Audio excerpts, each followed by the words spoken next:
So you guys are in the student support redefined through a faculty lens. This is going to be from 9:30 to about 10:15, just a couple housekeeping things. Make sure to keep your mic muted if you're not speaking. There will be some presentation and then you guys will go into breakout rooms. So if you could please hold your questions until after the breakout rooms and then they will handle those. And then flex attendance is being tracked via the participant report generated by Zoom. We're not taking attendance via the chat. All right, I'm gonna let Keith and Michael go ahead and take it away. All right, well, good morning. I'm Keith Ford, I teach English here, and this is my colleague, Michael Takeda. Hi, I'm Michael Takeda. I also teach English here at Fresno City College. So we're really happy to have everyone here, and I'm gonna trust that someone else is manning the waiting room since once I share my screen, I won't be able to do much. I'm gonna try to turn off the waiting room right now so we don't have to worry about it. Okay. Cassie, is there a way that we can also spotlight the interpreter while we're sharing the screen? I will see if I can keep them spotlighted or pinned. Okay, so. The interpreter is spotlighted now. Yep, he stayed. Okay. That's interesting. I can't see him, but I suppose I don't need to, so. All right, well, we want to have quite a bit of time available to us for breakout rooms so that you can all discuss things on a more personal level. And then we want to have time to share as well. So let's jump right in. Michael, do you want to take this first part here?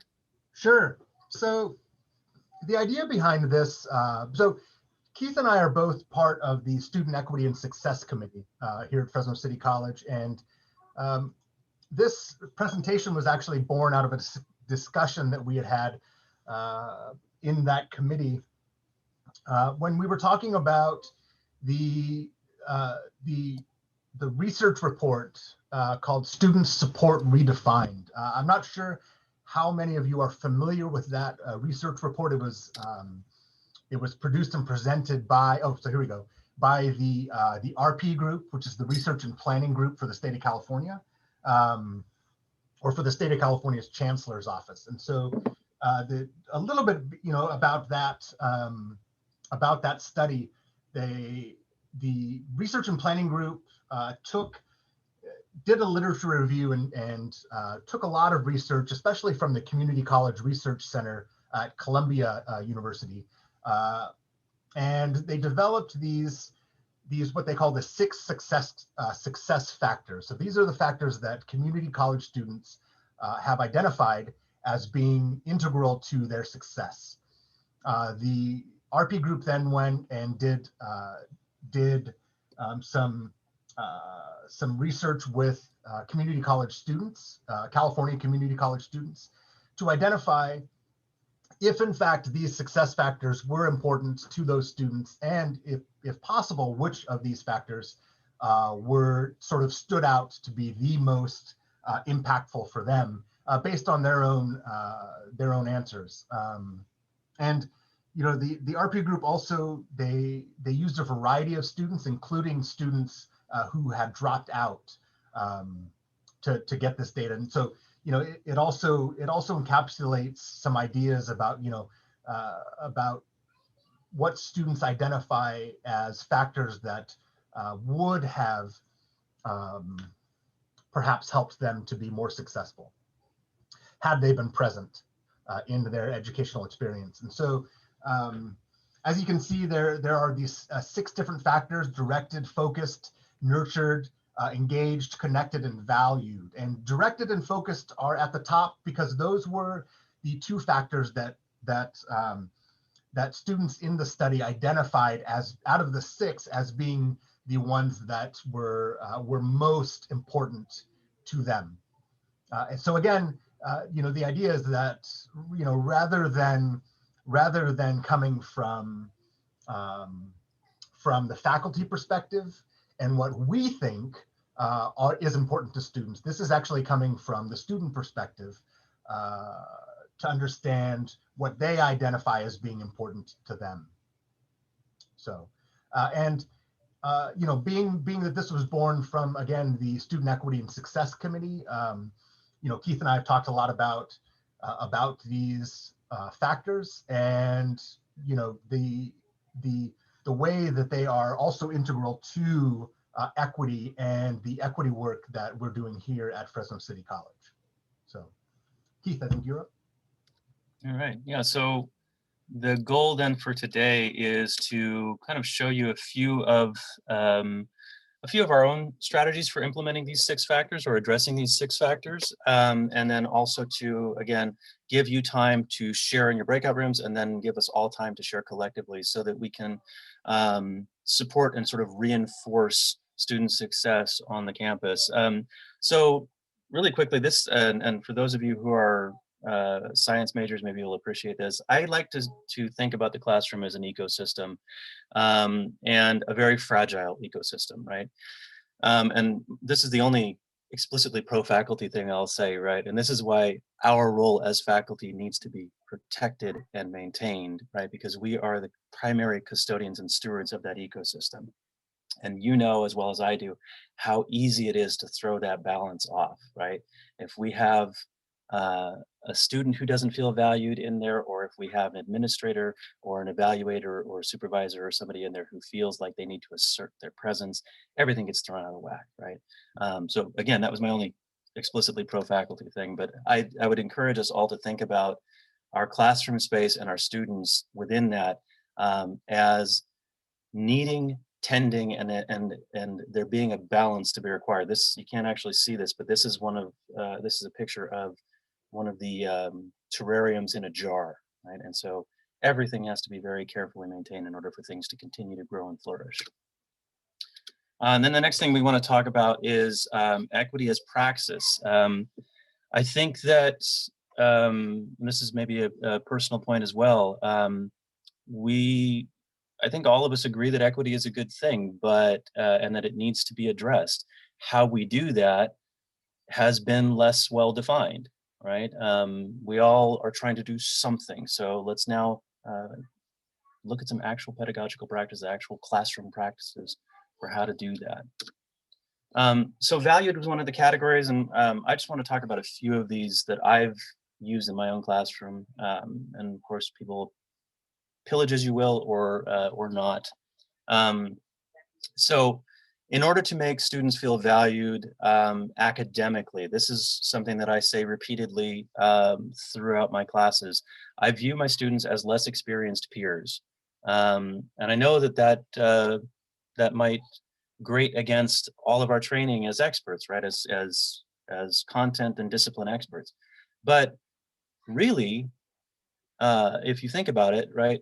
And if you want your students to think about themselves in this way, what we're trying to do as academics is make, at the very least, proactive citizens, and at the very most, more of ourselves, right? We are trying in many ways to duplicate our own professions, right? We all want to find another geology major, another computer science major, another English major to go forward and teach more people. Right. And so if you approach our students as less experienced peers, where the knowledge that we have and the expertise that we have is just that we know school and we know our content better than they do, it really sort of levels the playing field and validates them as entry level, right? As amateurs who are going to, again, then progress into that level of expertise. We also want to value them culturally. And so recognize that students, have these fully realized individual and revealized, I'm making up words now, but individual histories, right? So they are, right, and this is one of the reasons that I love teaching at the community college level. We get to see our students figuring out their world and figuring out their place in that world in relation to their own experiences. And so it's important, I think, for us to recognize, yes, that they come with these histories, but also that they are in the act of being revealed and realized to themselves. Recognizing also and valuing physical boundaries and needs. This could be accommodations for our differently abled students, right? Deaf or hard of hearing, blind students. It can also speak to modalities. I had a couple of students in a class, obviously pre-COVID, who just couldn't stay seated for an hour. And so giving them the freedom to get up and just kind of pace around the border of the room in a non-disruptive way allowed them to function and contribute in the class much more meaningfully. And then also locally on the Fresno spectrum, this is a term that I am now coining, and I'll be looking into copywriting. Right, our specific college has its own culture, right? We have particular demographics that we work with, and also particular demographics that we maybe don't work with as much, right? It's important for us to recognize that our college and our students are coming from majorly specific places and with specific backgrounds, and we can become more conversant with those and help to convey that we value those. Also, it's important to keep students focused. So I like to provide relevant but rigorous assignments. One of the things that I think one of the misconceptions about integrating equity into your teaching is that it means sacrificing rigor. And one of the things that my work with Michael and everybody else at the Student Equity and Success Committee has proven time and again is that being equitable does not equate to sacrificing rigor. It doesn't mean compromising your standards. It means changing your methods. So I overtly scaffold assignments, and you can see an example of that over on the facing page. So every student builds into another. I also minimize the risk with generative exercises and to encourage experimentation and free thought. So the first three steps in that essay assignment they all have very clear requirements, but they're all credit, no credit. So if the student doesn't do it, or if they mess it up a little bit, right, well, if they don't do it, they get dinged, right? They have to do the work. But if they take a risk in their explorative essay and they don't do everything particularly to a specific format, they're still going to get credit for it, right? They can venture out and they can take chances. Okay. I think, actually, oh, that's interesting. There are slides missing. Did we get reordered?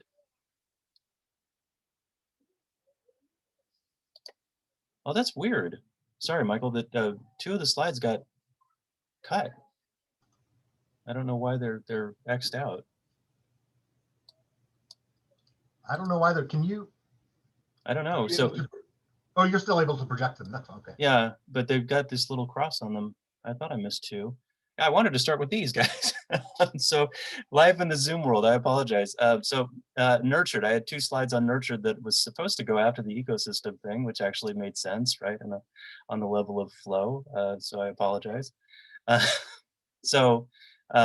Anyways, what you want to do is offer constructive rather than reductive feedback. There was a great blog that came out of an earlier of a research piece, maybe 10, 12 years ago, called Shit Awk Frag, that speaks specifically to how people in the humanities comment on writing and how not to do it. So I would encourage you to check that out. And then again, I said this earlier, and it would have made more sense in order here, but nurture does not mean coddle, right? Teach your content to the adults you've trained to teach, right? We teach adults and recognize the potential vibrancy and fragility of that ecosystem that you steward.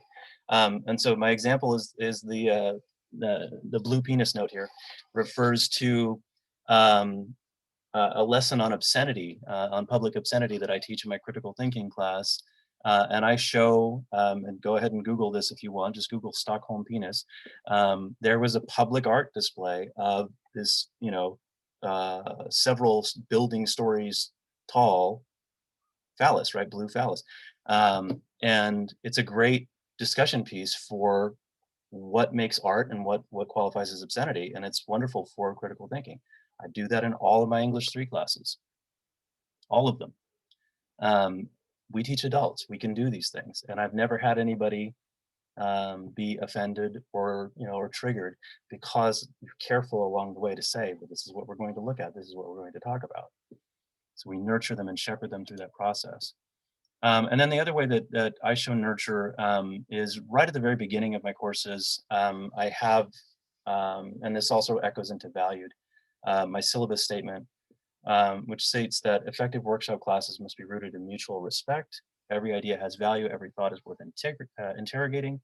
I hope everyone in the class will share their ideas openly, and I require that our classroom, even online, our classroom environment remain a safe place for doing so. I will not tolerate disrespect either of myself or anyone else.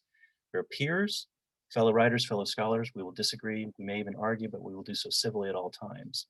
I used to have sort of fire and brimstone language about respect. And I recognized a couple years back after some equity training that I was scaring my students unnecessarily. When there was a way to transition them into thinking about themselves as peers and thinking about civil discourse within the classroom that didn't require frightening them. Okay, so I apologize for the roundabout nature of my part of the presentation. Michael, go ahead. All right, thanks, Keith. So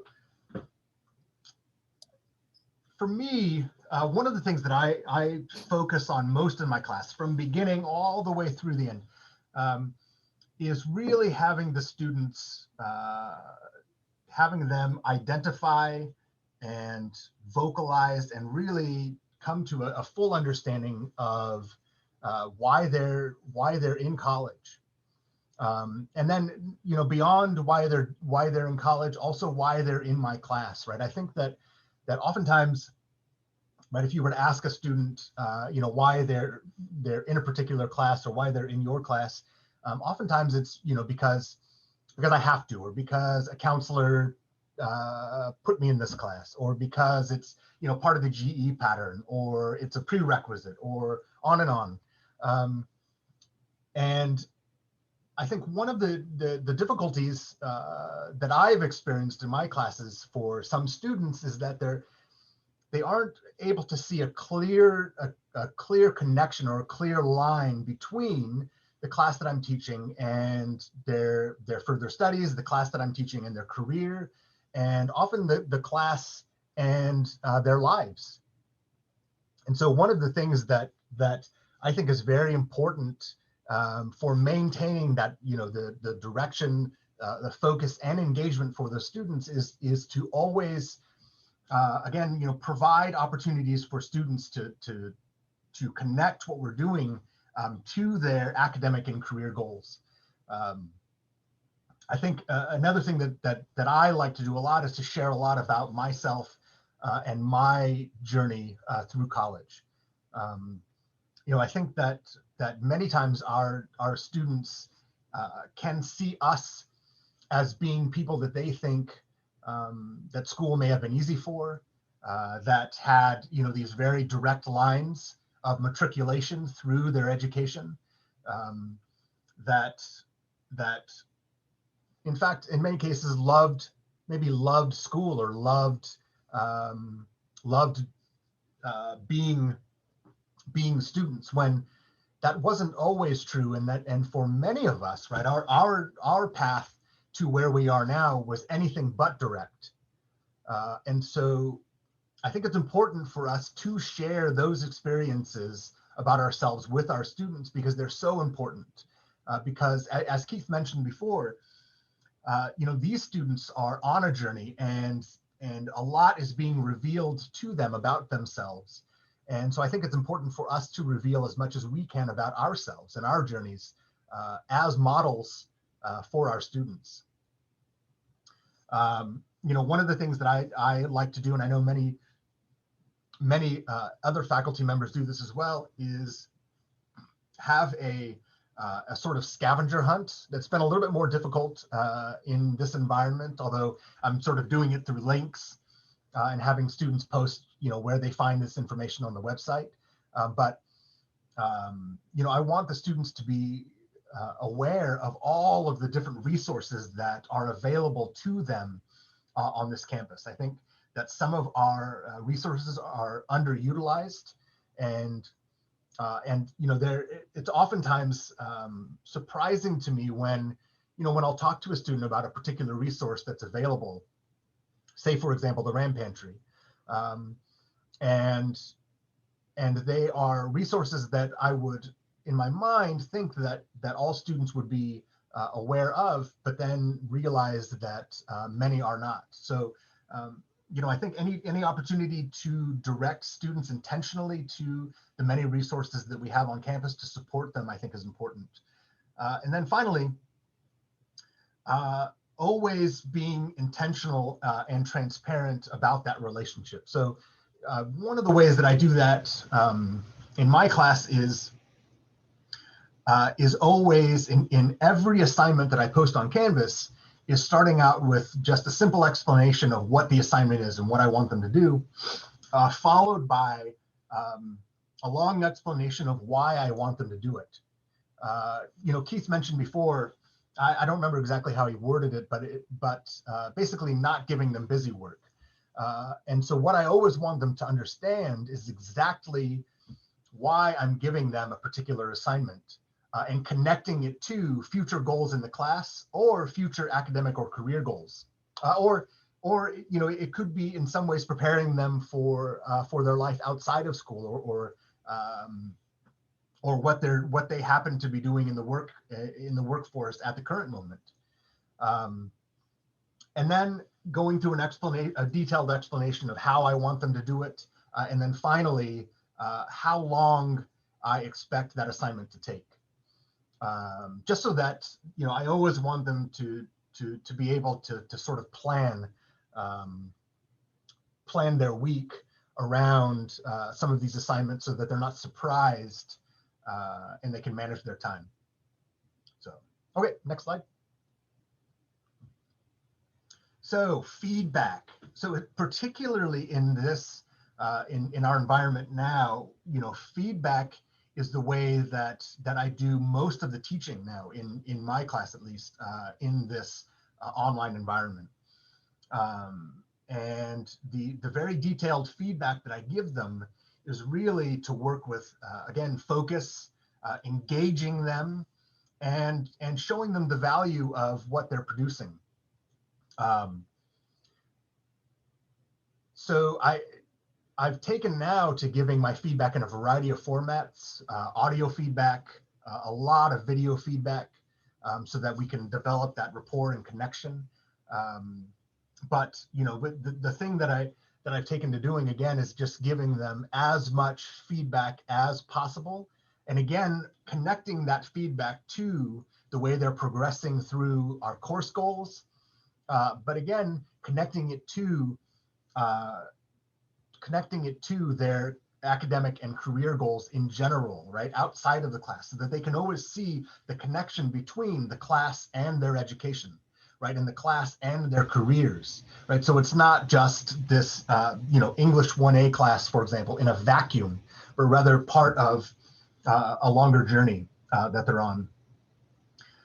And one of the other things is that I provide them the opportunity to constantly give me feedback. So I am constantly asking them how the class is going. And it oftentimes leads to changes, sometimes significant, but mostly sort of smaller local changes to assignments and to modules that we're doing.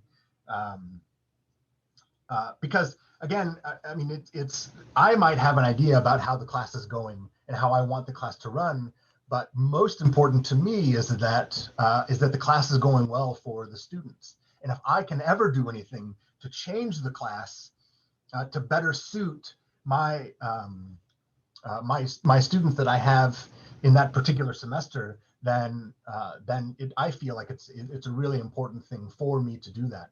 I'm not sure how many of you are familiar with the idea of grading contracts and labor-based grading contracts. A lot of this gets to some of the things that Keith was speaking to. And for me, this is just, for many of our students, right, especially our direct matriculant students, this is just the beginning of their journey. and their educational journey. And so for me, the most important thing is that the students are putting in effort, right? It's that idea of growth versus mastery. You know, I want students to be putting forth their best effort in the class, and it's less important to me that they're doing everything right. Because if they're putting in the effort to grow, right? The thing is that, and talking about equity, is that our students come from many different places with many different levels of preparedness, and you know, no two students start out right with the same amount of preparedness for many of our classes, right? And so what I want to see is I want to see a student over the course of the semester grow, and if they put in the effort to grow over the course of the semester, to me that has more value than simple mastery of whatever I'm trying to teach. And so the idea of labor-based contracts, and I'll send some links to some of these things. I'll put them in the chat. The great thing about labor-based contracts is that it lays out in very clear terms at the beginning of the semester what's expected of the students to do well in the class. And at no point in the semester do I ever give them grades. Everything is feedback about how they're doing, how they're progressing, how they're growing. But students, and it's sometimes jarring for some of my students who are used to a more traditional, you know, sort of grading scale or more traditional method of evaluating their work, but they never see a grade. Everything they see is via my feedback. But again, you know, if a student is putting in the work, then to me, that is the thing that's most valuable, and that's what they get credit for.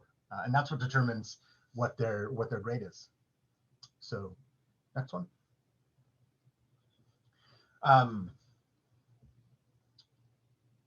So beyond, this is now thinking about oftentimes life beyond the classroom, right? Because while we do have such an important responsibility within the walls of our class, we also have, as faculty at a community college, we do have a large responsibility outside of the classroom as well.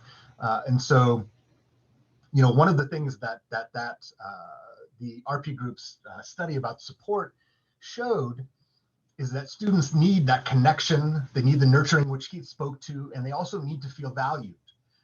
And so one of the things that I always, you know, really encourage students to do is to participate actively on campus, right? The research shows that the more students participate on campus in groups and clubs, even in, you know, just in study groups or going to tutoring, but the more time they spend actively participating on campus, oftentimes the better they do.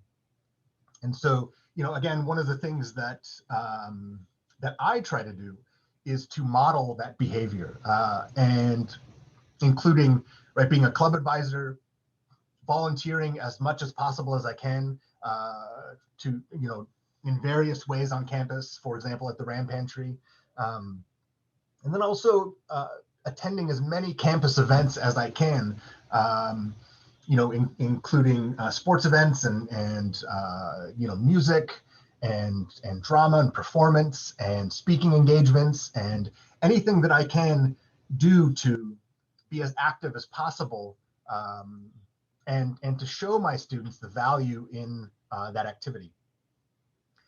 And then, you know, beyond that is just to promote all of those resources and opportunities, student activities, those many ways that students can get involved on campus. And then very importantly, to promote and utilize the many opportunities for peer tutoring that are available on campus. So,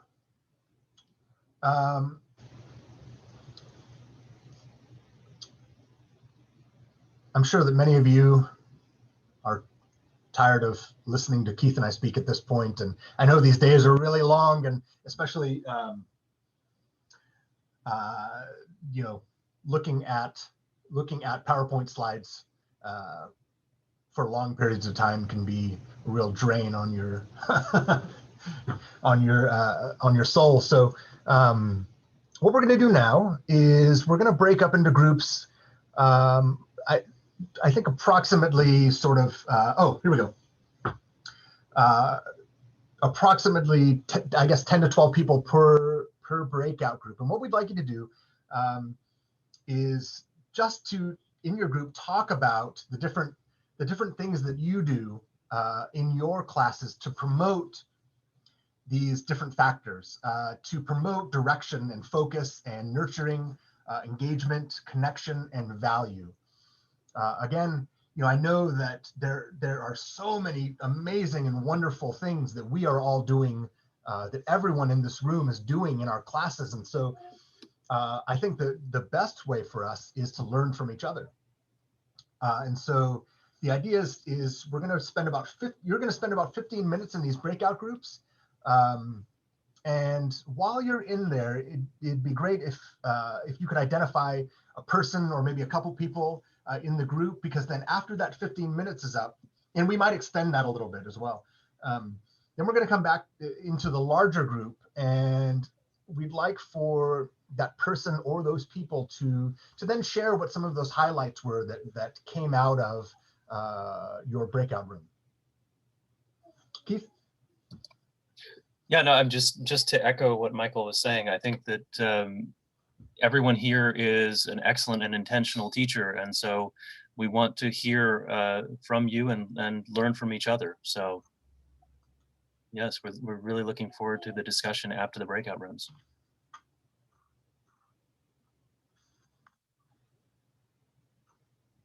Cassie, would you mind initiating that process?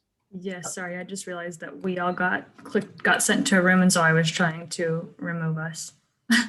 And so I have in the chat those success factors. So I hope that they carry through with you to your breakout room. And then when everyone comes back, we can upload the entire presentation in the chat as well. So you can have that as you go forward.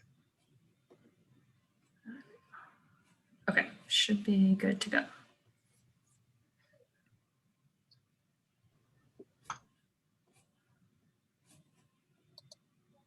There we go. Oh, we got sent still. Darn it, you're gonna have to come back. Oh, there. Stay.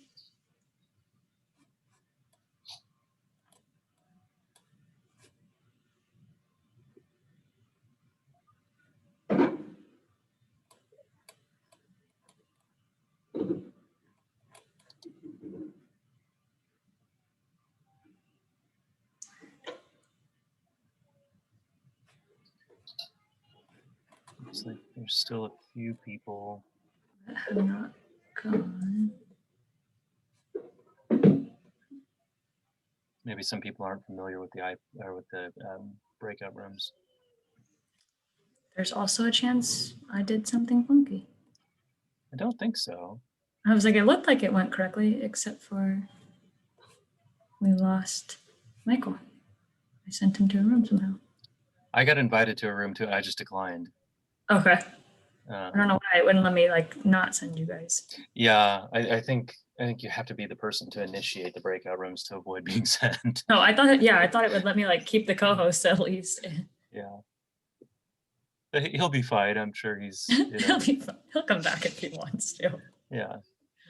Well, he's really good about just kind of being dropped into a conversation and going on his feet pretty well. I was gonna say the interpreter got thrown into a room. Yeah, and it won't let me pull them back. I can move them to a different room, but it won't let me kick him back to us. Maybe we need to figure out which one is he in? He's in room 4. Okay, Oh, that was the main session there. Here he comes. We just need to figure out where our hearing impaired faculty is. Yeah, if we have any. There he is.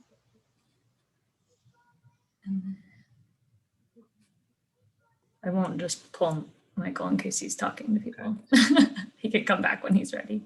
Terry, Did you have a specific faculty member that you were signing for in this session? Not that I'm aware of. Okay. I think, let me see if I can see if there's any breakdown. 'Cause we're And do you trying have a to fig- counterpart? Or you are only interpreter? I'm the only one for this one. Okay. Okay. I don't see, it was Susie that arranged it, right? Mhm. Yeah. And then I have you guys down as the session presenters and facilitators, but I don't see a specific name or anyone that is assigned or anything. Okay. Hopefully they would Okay. chat us if they needed the interpreter and I could send you in, but I don't see any. Yeah. That's been my experience thus far, is usually reach out and say, hey, there's nobody in my room, but it just Okay. says for any deaf or hard of hearing faculty that may need it. Yeah. Okay. Thanks for checking on that. Yeah. Well, and you know, if you're not required to be on duty, have a cup of coffee, you know. Yeah, take your break. I don't mind that. So Cassie, which which breakout room is Michael in? He is in the first one. Okay. I feel a little guilty sitting here not being in one. So I think I'll hop into to number 4. I don't know. That wasn't part of the Part of the part of plan. the initial plan. So maybe I'll just hang out, enjoy my tea. We'll let you.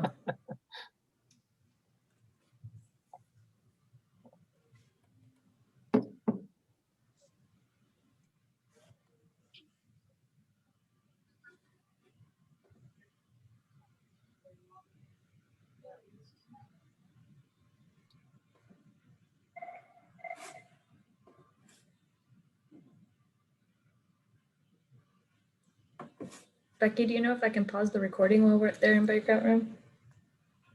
Yeah, you can.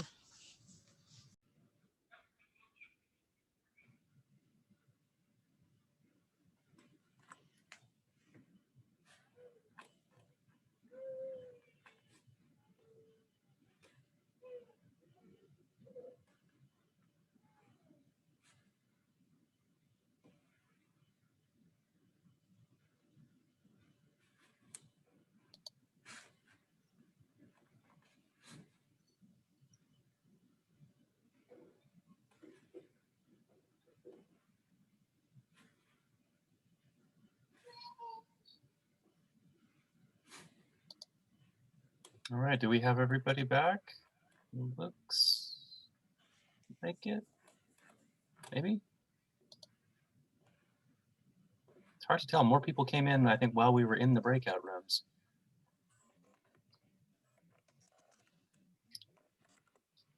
And I don't see my co-presenter. I'm Oh, here. there you are, Michael. Okay, good. I'm here somewhere. I don't know. It's an extra version of the Brady Bunch, right? Or what was the extra version. Right? Hollywood Squares? That one, you know. So, We're an extended family. Yeah. Yes. so I mean, we'd love to hear from every group, and you know, kind of keep this free flowing, but also allow at least every group to contribute to the dialogue. And really looking forward to learning from each other. So with that, Cassie, how many groups were there? I believe there were 8. Okay, so shall we just go in order, Michael? Sure. Yeah, we have about 18 minutes. So I guess, 6-ish, 5-ish minutes per group. That'd be great. Okay, so group 1. Okay, Okay. I'm the representative for group 1, and I'm gonna talk about the highlights fairly quickly. And I'm gonna mention the person that spoke and gave some of the highlights of what they wanted to talk about. And if any of the group members that I mentioned want to add to it, they can. We first start off with Margie. She's a photo instructor, and she has an assignment that she has the students take a picture of something. And a lot of these times it's something that's very common, but the way they take the picture is from their own perspective. And so that causes a dialogue about each student having their own perspective on how they see things. And it creates a great conversation about perspective and how they see things. And that is true. Everybody does see things from different perspectives. So that's sounds like a great way to give everybody their input on how they see things. And then Seth followed by talking about how important his class was to the student. He teaches chemistry, and he thought of an interesting way to answer that. Instead of directly answering why the chemistry class is important, he actually assigns that question to the student to seek out that answer to someone in their career, potential career. And so they ask someone in that potential career, how does this fit into what they do? And so, like many of us have children, and when we tell them, they don't take our word for it, but sometimes it takes somebody else to tell them the same thing for it to sink in. And that's what I thought about. And that's a great way for a student to understand why this class is important and how it fits in with their academics and eventually their career path. We followed that with Kristen adding to that. She talked about how she created an about page, and she used herself and as an example that she talked about herself in this about page so that I believe students can know more about her. And in this way, the student can get to know her. And also, that's a great way for her to persuade and make connections with the student about what she's teaching in this class. And also, it gives her a reference for the student. Like she mentioned that, what she looks like may not be the person that she is. And so she gave extra information about who she really is. And I believe that makes a great ability to make connections with the student. And of course, the more connections you have with the students, the more of a bond that you have with them. So I believe I got that right. If you wanted to add more to that, Christine, please do. And then Sergey talked about how some of us who teach have maybe expectations about what students know already. And he used an example as he uses a calculator. And so now he starts off with making sure everyone's on the same page and on how to use the calculator. And so everybody starts off knowing the basics about that. Instead of having these expectations, he makes sure that everybody does know some of the basic things that are needed in this class.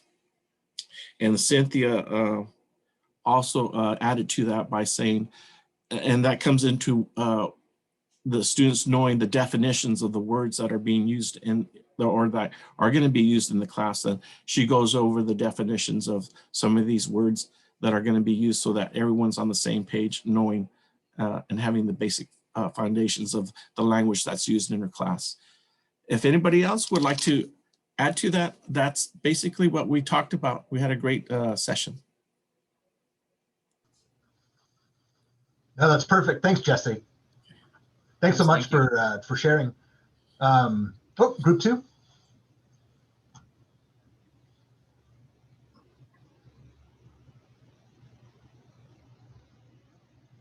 Did group two have a representative to share some of the highlights from their group discussion?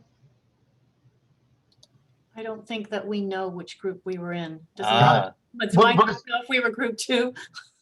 Debbie, go ahead. Yeah, go ahead. I'm not sure if I was in group two. Debbie, you were group 2, yes. I was. There we go. Maybe So- You're right, Debbie. I didn't see it. So either. Neri, please help me out here. But Yeah, we had a good discussion. We talked about a lot of interesting ways to keep connected with students and to make students feel valued. So a lot of people have different ways that they connect with students, participating in the discussion forums, you know, comments on rubrics, comments on their writing assignments or their homework assignments, doing ungraded surveys to find out how the students are feeling about the class and giving them feedback on that. Most of us have some kind of introductory discussion forum, sort of like a bit like Jesse was talking about, where we introduce ourselves and with some, you know, kind of specific questions, have the students introduce themselves, post a picture if they'd like to, or something that represents themselves, so that they can all kind of connect early on in the class. Talking about, people talked about having a sort of schedule of some sort that tells the students why they're learning this particular thing or how it relates to, you know, things they'll be doing in the class or how it relates to the profession. What was Carrie? Was it Carrie? Mention your tutors. Oh, yeah. Yeah, a lot of us use tutors. I use the embedded past tutors in my class. So the tutor's actually in the Canvas shell and connects with the students that way, and also in the Zoom sessions. So they actually get to know the students, and then they have individual Zoom tutoring times in the past center. And I actually assign points for that. At least they have to have certification that they went for the different drafts of the essay. But it doesn't take very long before the points aren't really that important. They're very bonded to the tutor. They really see the value of it, and they go anyway. In fact, some of them are basically attached at the hip to the tutor. So that the points just kind of get that off the ground. And then after that, it sort of speaks for itself. They can see how much better they're doing with the tutoring. But who was it who had the posting a challenge and how they overcame it in our group? Neri, who was that? Oh yeah, I posted that. Oh, yeah. Do you want to say what you do with that? Sure. So sorry, let me share my screen. So you can see me. Yeah, so we talked about, I did a survival tactic. So I just had them all share a challenge because of COVID, the wildfires, shelter in place, whatnot, and then share a survival tactic. And they had some great ideas that I liked. They said they get apps that tell them, you know, every hour it reminds them, get up, do something. And it has a little activity for them. And then I think Aurora, you're the one who mentioned that you take the time to learn names of students. If, you know, they have their camera, you put it to their face, or you just even recognize their voice and say, oh, that's a wonderful comment, Aspen or whatever their name was. And they value that, knowing that they are noticed and valued.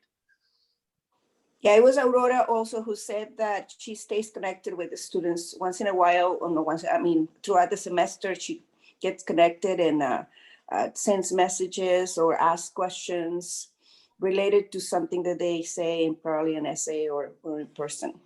So that's very important to stay connected with them. Not a lot of us have a lot of time, but we have to make time for that. So I think that's mostly what we talked about in our group. Well, was it Kristen who said that she makes the students very excited by telling them that as a teacher, she likes the ideas and she is going to implement them on whatever she's doing. So that makes students feel important, excited, valued, engaged. So it was a very good idea to tell them that's a great idea. I'm going to do it myself. So I'm going to implement it. Yeah, so she actually uses it. I don't know if she wants to say something more about it, but let her explain. Yeah. She's on camera, so I don't know. No, I guess not. So that was it. Thank you. Thank you. Okay. Thank you so much. Cassie, who do we have as some of the people from group 3 to give them a Group 3 touchstone? included Ara, Cheryl, Donna, Julie, Eve, Sophia, Zay. That was Okay. Would a representative from that group please? That would be me. I was voluntold to be the spokesperson. So Good to see you, Rico. yeah. So you know, I didn't have very much to input on this group because this is going to be my second semester teaching. So I mean, I'm still in the learning process. But what was brought up was that they used a lot of the discussion boards and they had it the discussion boards, they had them relate to more of their personal experiences. So that way they can be able to connect with the students a lot more. I think one of them mentioned that it was kind of more of a private discussion board, so that they didn't have to worry about feeling judgmental of people judging them of what they put on their type of thing.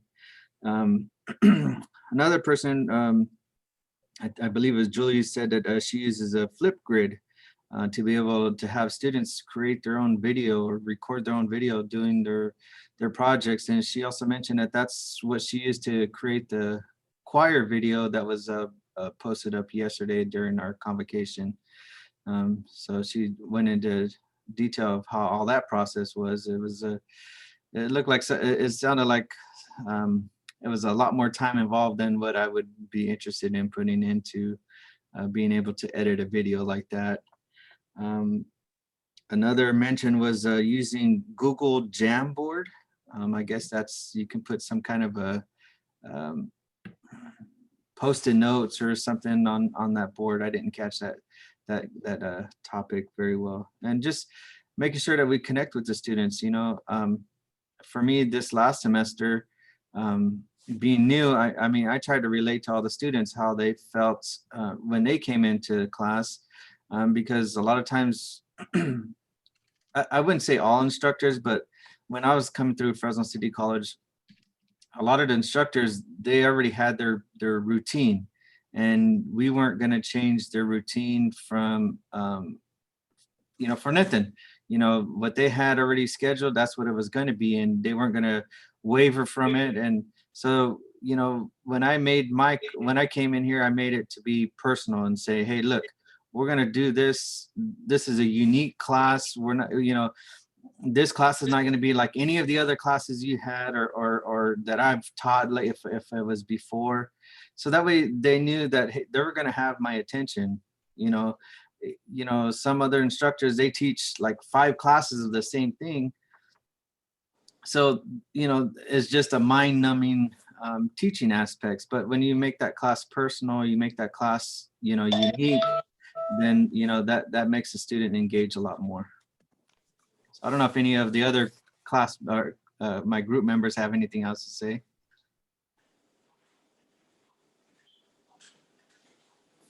No, okay, I guess I was the only one. I think one of the things that the other Debbie, your group brought up, one day in class, I was in early, and as the kids came in, I said, "Hey, Seth, how you doing? That baby's so cute, la, la, la. Hey, Craig, I like that microphone you have there." And I talked to each one briefly as they popped into the class. And later I had students go, "Thank you so much for doing that." And all I was doing was naming them as they came in. And I had my roster on my desk so I could see who I greeted as they came in. And they loved that. And it was just and one of them might have said, Michael said, "Hey, I went out bike riding, blah, blah, blah, blah." And then Craig would go, "Hey, I was riding out there too." But, and it created, we talked a lot about a community, right, Rico? And so that was something that's just a really simple thing that we can do. It takes effort on our part because we have our plan, but sometimes our plans are not what the kids need that day.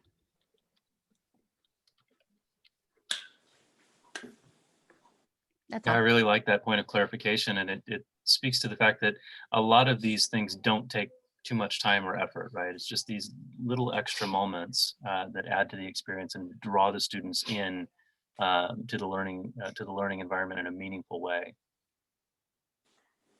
So I know we're running a little bit tight on time. Group 4, who do we have from Group 4? Group 4 included Cher, Craig, Guadalupe, Mark, Miriam, Mike, Nicole, Rebecca.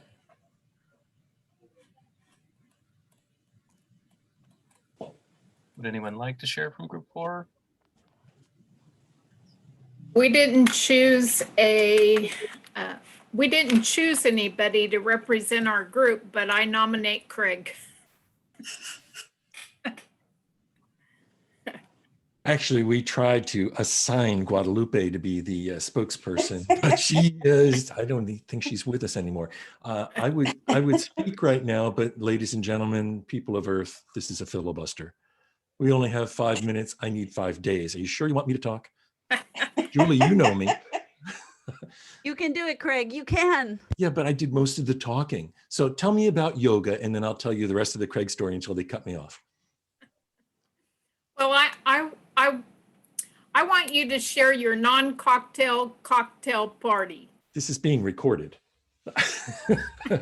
Okay, so I do a bunch of icebreakers. I've taught middle school, high school, college for 44 years total. Anyway, long story short, my room is always the place that I want people to feel like when I'm on campus and I don't know where to be, this is home base. And it's always happened, even in middle school.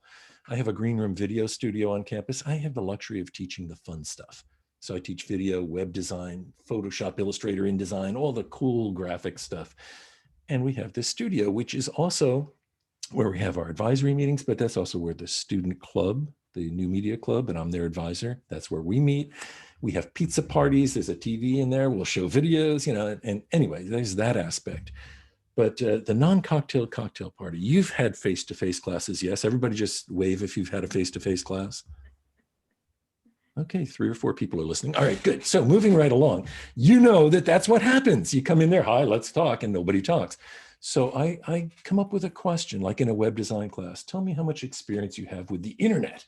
Some, none, a whole lot, whatever, or with software, or pick a topic. And on the whiteboard, I'll say, well, tell me your name. And so Keith will tell me his name, and I'll, Keith, where do you fit on this spectrum? Some, and basically everybody always is very modest and they put some. And then, Terry will come along and they'll say, well, I write software, and I put him, past the plus sign. We get all these names down. It helps this old man kind of remember names. And then we have the non-cocktail cocktail party. Now that we've gone through this exercise, there's all the names on the board. I'm going to leave. You've got 10 minutes. Now, folks, you can do what you seem to want to do. You can go like this.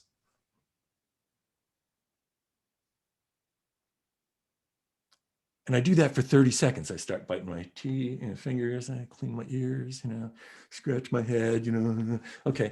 And I said, or you can get to know each other a little bit. And I do this in half of the classes, and I deliberately don't do it in the other halves. For years, I've seen that the classes that I do this exercise with, I come back in 10 minutes. Oh, the deal is I lock the computers. And so you have to talk to each other, get up, move around, do whatever. I have to come in and hit them with a fire hose to calm them down. There's so much noise in the room. And from that point forward, those classes are more willing to participate, ask questions, help each other. And, at the start of class, you have to kind of, okay, folks, let's get the day started because everybody's talking. And the classes I don't do that in are like what we usually see. And that has been history from, well, middle school there, oh, you can't get them quiet. But high school and college, that's the way it is. So there's that. As far as helping students and seeing growth, I've had occasion where there's been some extremely shy students over the years that, you can't even get eye contact. And ultimately, it turns out they're usually pretty techie. And getting them to be a lab assistant and then getting them paid as a lab assistant. And I've watched in 2 cases where they've grown out of a shell that you can't imagine into, hey, can I come and help you? And one of them who's no longer here still is in touch with me in Zooms. And I don't know what their home life is, but they found that this was a place where they could succeed and be comfortable and welcomed. I encourage students to help each other. What if I skipped Nicole? There was so much we were talking about before. Nicole and I are the 2 talkers. The office hours. Oh, yes. So now that we're online, I schedule my office hours at different times across the whole week. And then I actually come up with a survey saying which office hour can you come to next week, and you get credit for signing up for one of those. And then when you show up for one of those, you get more credit. So I actually score them on that. And students tell me they'd like me to do that every other week. And then invariably, there's a little group of people that after they meet the big, ugly, scary old man, they kind of come in, and in my office hours, I got to count on it because, oh, it's time for office hours. And I have 2 or 3 people routinely showing up without being graded. It's just breaking that ice. One time in an office hour, a guy just showed up and we talked about motorcycles for an hour. It has nothing to do with graphics. I used to ride a bike, but anyway, and it's just getting that, breaking that down. In the discussion boards, I don't want, I'm going to get another hairball. I don't like the regular discussion boards. Well, while you have that hairball, maybe that's a good time, because I know people have to leave for their next session. Oh, I'm sorry. I was kidding about that. What I do is I ask for honest discussions and tell me what's good and bad. I'll cut it off there. Sorry. No, please don't apologize. You had some really great ideas. I'm totally going to steal the cocktail hour. Good deal. It works. It works. And then one last little thing there too is I also put up a discussion board just for them. This is where you can hang out with each other. And I check in once in a blue moon on that one. Oh, that's great. There's more. I'll be quiet. Nicole, thank you for the backup. The rest of you guys, you're all cowards. Thank you, Craig. Well, thank you all so much for joining us. I would love to continue the dialogue, but I know we all have other places to jump to. Maybe if Cassie would be so good, she could give us the email list of everybody that was here, and we can think about building an independent site on Teams or Canvas where we can continue to share these ideas. This was a really great session, you guys. Thank you so much. Really awesome. Thank you, everyone, for participating. Yeah, absolutely. Could not have made it as rich without all of you. So thank you.